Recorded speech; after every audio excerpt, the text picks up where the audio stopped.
Welcome to Chinese Finance and Economy Briefing. The content of the briefing includes: China races to end property panic, fill $446 billion funding gap.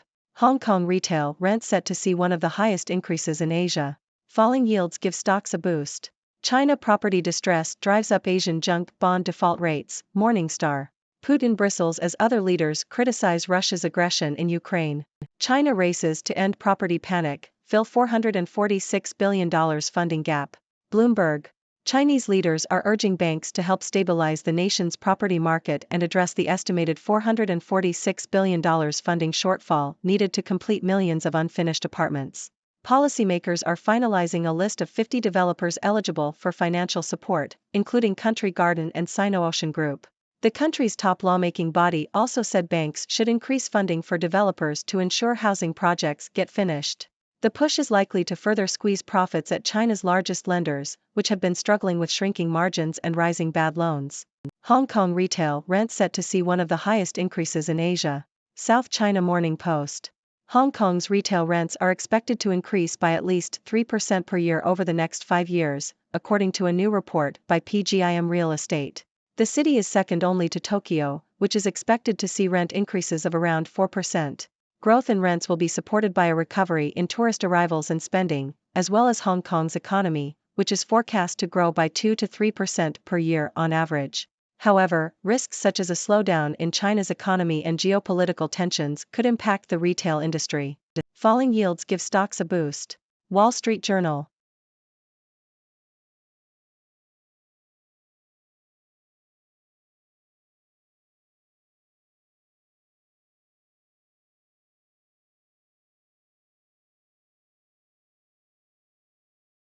China property distress drives up Asian junk bond default rates, Morningstar.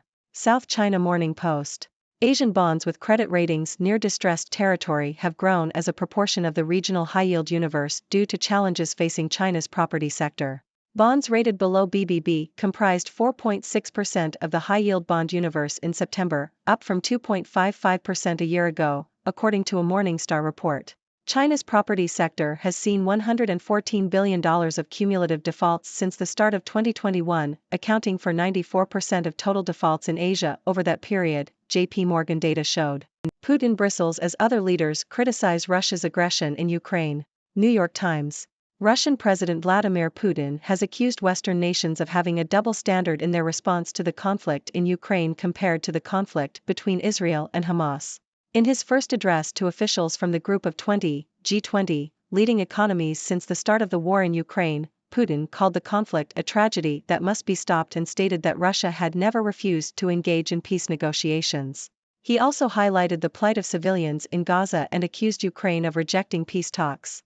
The war in Ukraine has caused divisions within the G20, with Western nations pushing for condemnation of Russia's invasion. Chinese live streaming is now on life support. Bloomberg. China is cracking down on Douyu, a Chinese streaming platform, following the detention of its founder, Chen Xiaojia, by authorities in the central city of Chengdu. Douyu had faced a decline in revenue and was accused of allowing pornography and gambling on its platform. The arrest of Chen shows that Beijing is holding individuals accountable and could have implications for other streaming companies in China. China Parliament pressures banks to step up property finance. Bloomberg.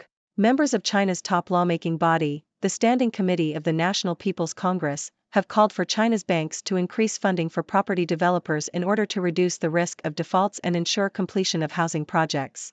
This comes after regulators circulated a list of 50 property developers eligible for financing support in an attempt to stabilize the country's real estate market. The Standing Committee members' comments put pressure on the central bank to do more to support the property market. The lawmakers also made several technical criticisms of Chinese financial and monetary policy, stating that there is still a lot of room for financial industry profits to be transferred to the real economy and that credit funding channels for small and medium-sized enterprises are not smooth. Israel-Hamas war dominates virtual G20 leaders meeting. Bloomberg. The Israel-Hamas conflict was a major topic of discussion during a virtual meeting of the leaders of the Group of 20 nations.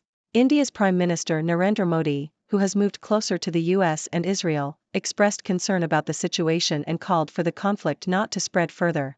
Other world leaders, including Turkish President Recep Tayyip Erdogan and Chinese President Xi Jinping, represented by Premier Li Qiang, also welcomed the truce and called for the release of hostages and a two-state solution.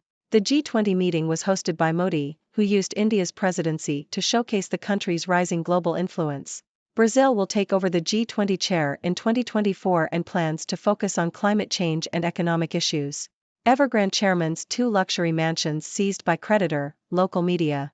Nikkei Asia. 2 luxury homes owned by Hui Ka-yen, the chairman of China Evergrande Group, have been seized by a creditor. The properties, located in the Peak, one of Hong Kong's most prestigious neighborhoods, are valued at over 1.5 billion Hong Kong dollars, $192 million. The creditor, Orix Asia Capital Ltd., submitted relevant documents on Tuesday and will formally take over the properties in the coming days. This comes as Evergrande fights a winding-up petition and has until December 4 to present a new restructuring proposal to avoid liquidation. Alibaba reassures on Jack Ma share sales plan and quashes layoff rumors. South China Morning Post. Alibaba has denied rumors that it plans to lay off 25,000 employees and clarified details of a plan by the family trust of former chairman Jack Ma to sell shares in the company. In an internal letter, Alibaba's chief people officer Jane Jiang said the layoff speculation was false and that the company had reported the matter to the police. Jiang also explained that Ma intends to use the funds raised from the share sale to support his agricultural technology and charity initiatives. Alibaba shares fell nearly 10% after the company reported financial results last week.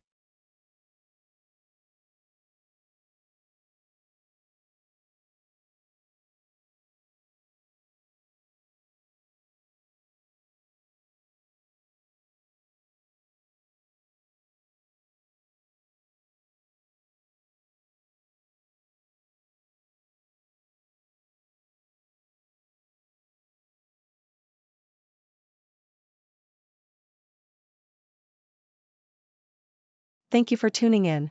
The content above showcases the latest briefing reports and analytical synopses, thoughtfully curated by the 6Do team.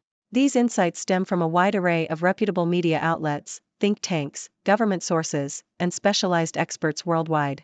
We encourage you to explore these sources for a comprehensive perspective. Keep in mind that while the content may not always align with the official standpoint of 6Do Brief, it's not meant to be taken as absolute directives for decision-making. Comprising seasoned media professionals, learned scholars, and accomplished scientists, the 6Do team embodies a trailblazing, fully independent media entity. To customize 6Do Brief to meet your professional needs, you have the option to subscribe to a diverse array of briefings on our website, 6dobrief.com. Regardless of your location, you can conveniently receive 6Do Brief via email.